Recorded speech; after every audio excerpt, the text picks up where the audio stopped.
Okay, તો હવે આપણે જે સર્જન એન્થાલ્પી જોઈ ગયા તેનો ઉપયોગ કરીને પ્રક્રિયા એન્થાલ્પી કેવી રીતે ગણતરી કરવામાં આવે તેનું એક ઉદાહરણ જોશું. સ્વાધ્યાયનો દાખલો છે અને ત્યારબાદ આપણે ખૂબ અગત્યનો ક્વેશ્ચન છે હેસનો ઉષ્મા સંકલનનો નિયમ જોશું. ચાલો જુઓ શું આપેલું છે. CO, CO2, N2O અને N2O4ની સર્જન એન્થાલ્પી અનુક્રમે આટલી આપેલી છે. સર્જન એન્થાલ્પી મતલબ શું લખી દઈએ પહેલાં તો તમને આપેલી છે સર્જન એન્થાલ્પી ઓફ CO કેટલી આપેલી છે અનુક્રમે -110 રાઈટ. એકમ તો કિલો જૂલ પ્રતિ મોલ આવે. તમને બીજું કોની આપેલી છે આ કાર્બન ડાયોક્સાઇડ કેટલી છે -393 કિલો જૂલ પ્રતિ મોલ. તે રીતે નેક્સ્ટ N2Oની નાઇટ્રસ ઓક્સાઇડની આપેલી કેટલી 81 પ્લસ છે બરાબર કિલો જૂલ પ્રતિ મોલ. અને તે જ રીતે આપણને વેલ્યુ આપેલી છે N2O4ની કેટલી 9.7 કિલો જૂલ પ્રતિ મોલ એ પણ પ્લસ જ છે. અને આપેલા સમીકરણની શું ગણવા કહે છે આપેલા સમીકરણની પ્રક્રિયા એન્થાલ્પી ગણો એમ કહે છે. એટલે કે આપણે આ ગણીને આપવાનું છે. ખબર છે તમને કઈ રીતે ગણતા છે યાદ કરો. સૂત્ર શું છે આ ગણવા માટેનું સૂત્ર શું છે નિપજોની શું આવે સર્જન એન્થાલ્પી માઇનસ પ્રક્રિયકોની સર્જન એન્થાલ્પી અને આગળ સિગ્મા લખેલું છે એનો મતલબ સરવાળો. ઓકે ચાલો તો અહીં સૂત્ર બનાવીશું. નિપજ કોણ કોણ છે તો પ્રથમ એ આવશે તો સર્જન એન્થાલ્પી ઓફ N2O વત્તા કોણ છે CO2 3 વાર છે 3 મોલ છે મોલ કહેવાય બરાબર. ચલો આ આવશે આ નિપજ પતી ગયું. હવે માઇનસ અને પછી પ્રક્રિયકનો વાળો.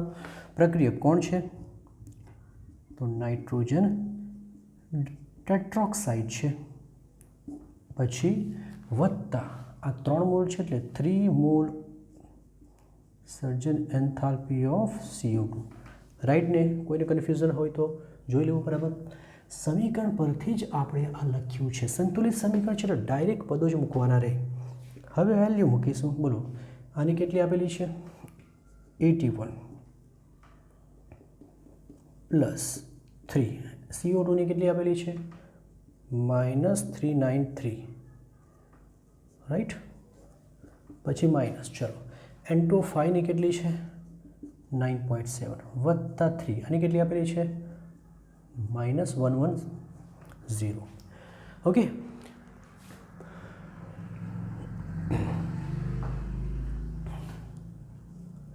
હવે તમારે આ ગુણાકાર કરવાનો રહેશે. તો 81 વત્તા ગણતરી કરશો ને તો 117479ની આસપાસ આવશે બરાબર. 1179 અને માઇનસ 9.7 વત્તા આ તો સિમ્પલ છે 3330 પ્લસ માઇનસ છે એટલે માઇનસ મૂકી દઈએ. ઓકે ચલો 81 માઇનસ કરો. આ માઇનસ છે એટલે માઇનસ હશે. ચલો 81 માઇનસ કરો. 81 માઇનસ કરીએ 79માંથી 81 માઇનસ કરીએ તો કેટલા રહેશે બરાબર. કેટલા રહેશે મારા ખ્યાલ મુજબ 1009 અને 1098 રહેશે બરાબર. 1098 જોઈ લો તમે બરાબર. રાઈટ બરાબર 1098. આ બાજુ કેટલા રહેશે 330માંથી 9.7 માઇનસ કરો એટલે 320.3 રહેશે. 320.3 રહેશે. ક્લિયર. માઇનસ પ્લસ તો આ -1098 અને આ પ્લસ 320.3. હવે આનું કેલ્ક્યુલેશન તો તમે જાતે કરી શકો. એ લગભગ આન્સર અહીં લખી દો -777.7 કિલો જૂલ પ્રતિ મોલ આવે છે. તો જોઈ લો, બરાબર ચેક કરી લો મારી પાસે ભૂલ થઈ હોય. ઓકે, તો આ રીતે સર્જન એન્થાલ્પી પરથી આ ગણી શકાય. ઘણીવાર પ્રક્રિયા એન્થાલ્પી પરથી સર્જન એન્થાલ્પી ગણવાની આવશે, તો તમારે એક જ સૂત્ર વાપરવાનું રહેશે. ચલો, આ અગત્યનો ક્વેશ્ચન છે, હેસનો ઉષ્મા સંકલનનો નિયમ. ચાલો, હેસનો ઉષ્મા સંકલનનો નિયમ પ્રક્રિયા એન્થાલ્પીનો માપન શાના પર આધાર રાખીને કેવી રીતે માપી શકાય તેની વાત કરે છે. ચલો, એન્થાલ્પી એ અવસ્થા વિધેય છે, શીખી ગયા છે. એનો મતલબ પ્રારંભિક અવસ્થા અને અંતિમ અવસ્થા પર આધાર રાખે, વચ્ચેની કોઈ અવસ્થા પર આધાર રાખતું નથી. તો હેસનો નિયમ એમ કહે કે તમારી પ્રક્રિયા, સપોઝ જો બરાબર આ એ છે, એમાંથી મારે બી બનાવવું છે. એમાંથી આપણે શું બનાવવું છે? બી બનાવવું છે.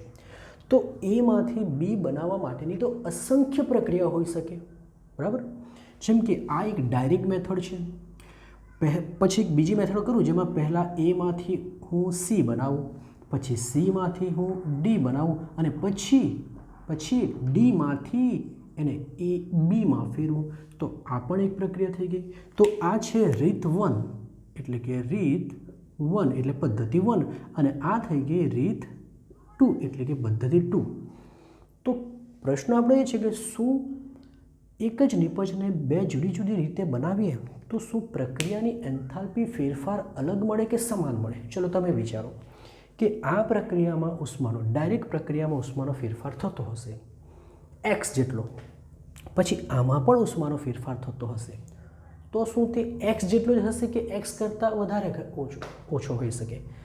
તો સાંભળો, એન્થાલ્પી અવસ્થા વિધેય છે, પ્રારંભિક અવસ્થા અને અંતિમ અવસ્થા પર આધાર રાખે. તમે આમ જાઓ તો પણ તમારી પ્રારંભિક અવસ્થા આ છે અને અંતિમ અવસ્થા આ છે, અને આમ જાઓ તો પણ તમારી બંને અવસ્થા તો સમાન જ છે, અને અવસ્થા સમાન હોવાથી એન્થાલ્પી ફેરફાર બદલાતો નથી. તો તે જ વાત આ ઉષ્મા સંકલનનો નિયમ કહે છે. નિયમ શું કહે છે કે જો પ્રક્રિયા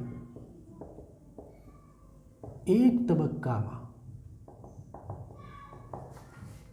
અથવા એકથી વધુ તબક્કામાં થતી હોય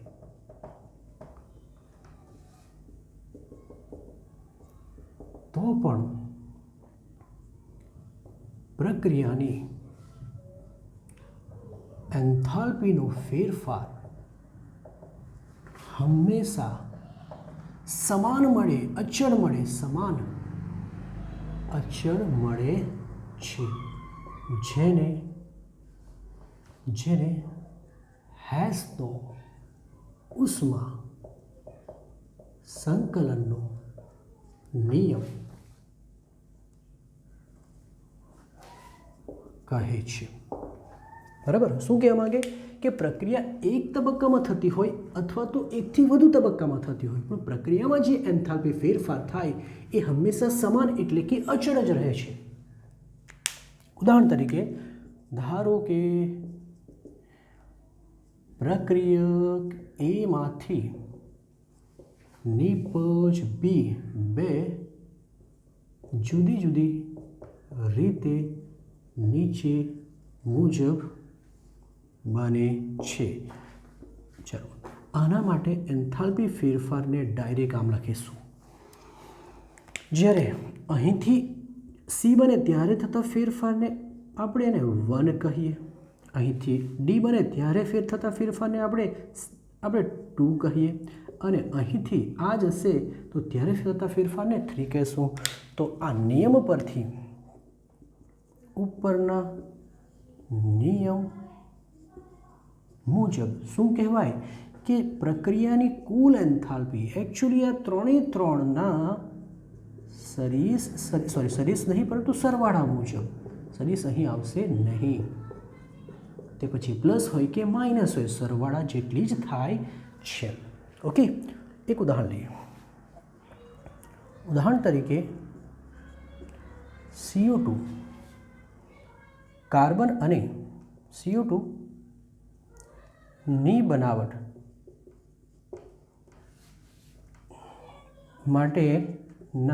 માટેની બે પ્રક્રિયાઓ, બે રીત હોઈ શકે, માટેની બે રીત હોઈ શકે. ઓકે, જોઈએ. બે રીત હોઈ શકે, બરાબર. પ્રથમ રીત, એમાં શું કરીશું આપણે, કાર્બન ને પૂરતા પ્રમાણમાં ઓક્સિજન આપીને ડાયરેક્ટ CO2 બનાવીએ, પૂરતો ઓક્સિજન, ઘણો બધો, જેટલો જોઈએ એટલો. તો એમાં જે એન્થાલ્પી ફેરફાર થાય છે તે હોય છે -393.5 કિલોજૂલ પ્રતિ મોલ. ઓકે, ચાલો આ રીત. હવે બીજી રીત, દ્વિતીય રીત એટલે બીજી પદ્ધતિ. એમાં આપણે આ જ પ્રક્રિયા બે તબક્કામાં કરીશું. પ્રથમ કાર્બનને આપણે ઓછો મર્યાદિત ઓક્સિજનનો જથ્થો આપીએ તો મર્યાદિત જથ્થો હોવાથી પ્રથમ કાર્બન મોનોક્સાઇડ બનાવશે. ત્યારે થતો ફેરફાર એને 1 કહીએ તો એ -110 કિલોજૂલ પ્રતિ મોલ મળે છે. ત્યારબાદ જે મળેલો કાર્બન મોનોક્સાઇડ છે એને ફરી પાછો ઓક્સિજનનો થોડો જથ્થો પૂરો પાડીએ તો ફરી પાછો એ કાર્બન ડાયોક્સાઇડમાં રૂપાંતર પામે. આ પ્રક્રિયાને એન્થાલ્પીને સેકન્ડ તબક્કો હોવાથી 2 કહેશું. આ મૂલ્ય -285.0 ની આસપાસ મળે છે, લગભગ એની આસપાસ મળે છે. તમે આ બંનેનો સરવાળો કરશો તો આ બંનેનો સરવાળો લગભગ 393.5 ની આસપાસ હશે. અહીં કશે 5 વેલ્યુ હશે, ક્યાં તો અહીં વેલ્યુ હશે. ઓકે, એટલે લગભગ આ બંનેનો સરવાળો કોના બરાબર મળે છે? કુલ પ્રક્રિયા એન્થાલ્પી એટલે તબક્કા 1 જેટલું જ મળે છે. તો કહી શકાય કે બંને તબક્કામાં સમાન જથ્થો મળે છે. તો આમ અહીં બંને પદ્ધતિમાં એન્થાલ્પી ફેરફાર બોલો કેવી મળે છે? સમાન મળે છે. આમ એન્થાલ્પી ફેરફાર એ અવસ્થા વિધેય છે. આમ એન્થાલ્પી એ અવસ્થા વિધેય છે, સાબિત થાય છે. કારણ કે ત્રોજ પ્રારંભિક અને અંતિમ તબક્કા, પ્રારંભિક અને અંતિમ સ્થિતિ પર જ આધાર રાખે છે. તો આ થઈ ગયો હેસનો ઉષ્મા સંકલનનો નિયમ. ઓકે, સ્વાધ્યાયનો 6.14. હવે આપણે હેસનો ઉષ્મા સંકલનનો નિયમ જોયો. નિયમ એમ કહે છે કે પ્રક્રિયા ગમે એટલા તબક્કામાં થતી હોય તમારી એન્થાલ્પી ફેરફાર અચળ રહે. આવું ત્યારે કરી શકાય જ્યારે જુદા જુદા તબક્કાની પ્રક્રિયાનો તમે સરવાળો કરી શકો. તો હેસના નિયમની એક અગત્યતા એ છે કે તમે સમીકરણનો સરવાળો બાદબાકી કરીને એન્થાલ્પી ફેરફાર ગણી શકો. તો એના માટેનું એક ખૂબ અગત્યનું ઉદાહરણ કહી શકાય સમજૂતી માટેનું, કે નીચેની માહિતી પરથી મિથેનોલની સર્જન એન્થાલ્પી ગણો. ચાલો, તમારે સર્જન એન્થાલ્પી ગણવી છે. કોની? મિથેનોલની. સર્જન એન્થાલ્પી માટેનું સમીકરણ તો બનાવો પહેલાં. બોલો, મિથેનોલની સર્જન એન્થાલ્પીનું સમીકરણ કઈ રીતે બને? યાદ કરો શું છે? એના ઘટક તત્વોમાંથી બનવું જોઈએ. ઘટક તત્વો કોણ છે? કાર્બન. તો પહેલાં કાર્બન હોય ને કાર્બનની કઈ સ્થિતિ હોવી જોઈએ? ગ્રેફાઇટ હોવી જોઈએ. પછી બીજું કોણ છે? હાઇડ્રોજન. તો બીજો આપણો હોવો જોઈએ હાઇડ્રોજન. અને ત્રીજો કોણ છે? ઓક્સિજન. તો ત્રીજો હોવું જોઈએ ઓક્સિજન. તો આવું કંઈક હોવું જોઈએ. આવું કંઈ સમીકરણ જો મળે તો આપણે કહી શકીએ કે તેમાં જે બી ઉર્જાનો ફેરફાર થાય તે શું હશે? આપણા મિથેનોલની સર્જન એન્થાલ્પી. 3 ને 1 4 છે, તો અહીંયા આપણે 2 લખી દઈશું. અને આ એક જ અણુ છે, એક જ મોલ છે, તો આપણે અગાડી શું લખીશું? 1/2. બરાબર.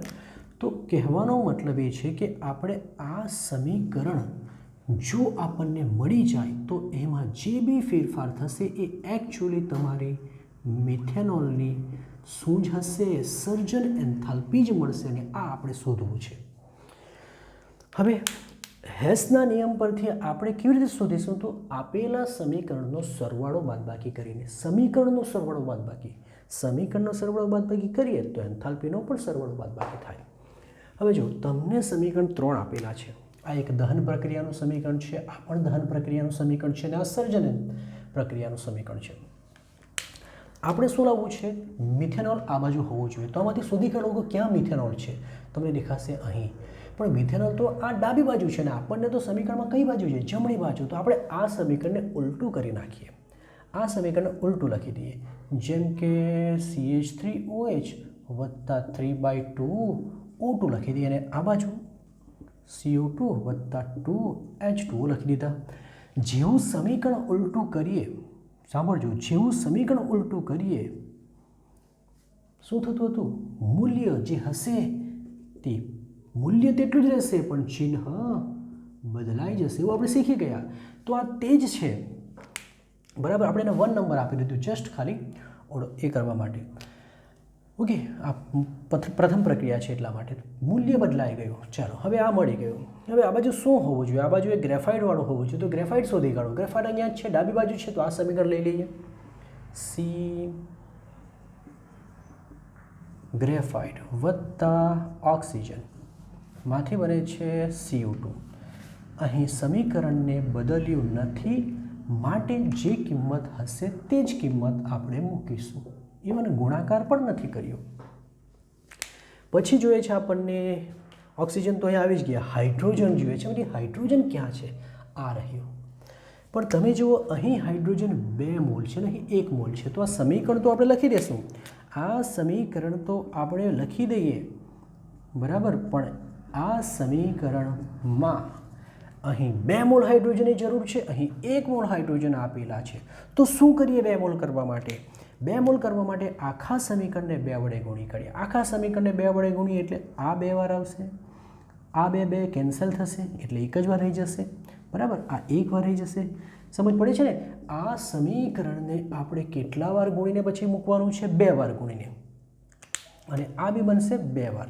જો સમીકરણને 2 વાર ગુણવામાં આવે તો તમારી એન્થાલ્પી પણ 2 થશે. એટલે આટલા ગુણ્યા 2 એટલે 2 ગુણ્યા -286 થશે. બોલો, આ લગભગ -572 કિલો જૂલ પ્રતિ મોલની આસપાસ આવશે. ઓકે, હવે આપણે સમીકરણનો સરવાળો કરીશું. સરખું સામ સામે કેન્સલ થશે એટલું યાદ રાખવાનું. તો જુઓ, CO2 અહીં છે, CO2 અહીં પણ છે, બરાબર. તો એ આપણે કેન્સલ કરીશું. સરખું સામ સામે કેન્સલ થઈ. 2H2 અહીં છે, 2H2 અહીં છે, 2H2 કેન્સલ થઈ ગયું.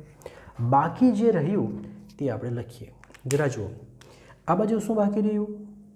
એક તો કાર્બન ગ્રેફાઇટ બાકી રહ્યો, વત્તા 2H2 બાકી રહ્યા. હવે ઓક્સિજન 1 અને 1 2, તો 2 મોલ અહીંયા ઓક્સિજન છે ને અહીં કેટલા છે? અહીં 3/2. તો આ તો ઓક્સિજન બંને બાજુ છે તો બાદબાકી થશે. આ બાજુ 2 મોલ અને આ બાજુ 3/2. ઓકે, 3/2 મતલબ કેટલા થાય? 1.5. અને આ બાજુ 2, તો 2 માંથી 1.5 માઇનસ થશે. તો અહીં રહેવાના કેટલા? 1/2 O2. જે બાજુ વધુ છે તે બાજુ જ મુકાશે ને. અને આ બાજુ માત્ર ને માત્ર શું બચે છે? મિથેનોલ બચે છે. તો આપણને જે જોઈતું હતું સમીકરણ આવી ગયું. હવે આ સમીકરણ આપણે આ 3 સરવાળાથી લાવ્યા, માટે આના માટે જરૂરી સર્જન એન્થાલ્પી એ પણ આ 3 મૂલ્યોના સરવાળા બાદબાકીથી જ મળે છે.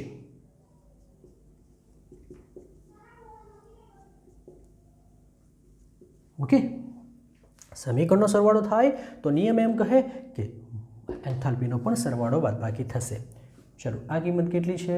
+7 36, આ 393 અને આ -572. સરવાળો બાદબાકી કરો, આ લગભગ 298 કે 293ની આસપાસ કિંમત આવશે. 293ની કિંમત આવશે. તો આ થઈ ગયું કિલો જૂલ પ્રતિ મોલ. કોની સર્જન એન્થાલ્પી? મિથેનોલની સર્જન એન્થાલ્પી, બરાબર. જરા ઉપર લખી દઈએ મિથેનોલની સર્જન એન્થાલ્પી. અહીં લખી દઈશું કે આ થઈ ગઈ મિથેનોલની સર્જન 293 કિલો જૂલ પ્રતિ મોલ. તો ક્લિયર? તો આ રીતે હેસના નિયમ પરથી સમીકરણનો સરવાળો બાદબાકી કરી, એના પરથી એન્થાલ્પીનું સરવાળો બાદબાકી કરી જરૂરી મૂલ્ય મેળવી શકાય છે.